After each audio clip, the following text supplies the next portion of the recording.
Hello, in front of me I've got NOKIA XR21. In this video I'll show you how to set custom ringtone.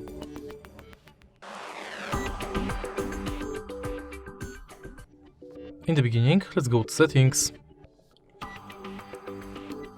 and go to sound and vibration. Go to phone ringtone, add ringtone and select your custom sound. Now select it from the list, tap OK and it's set.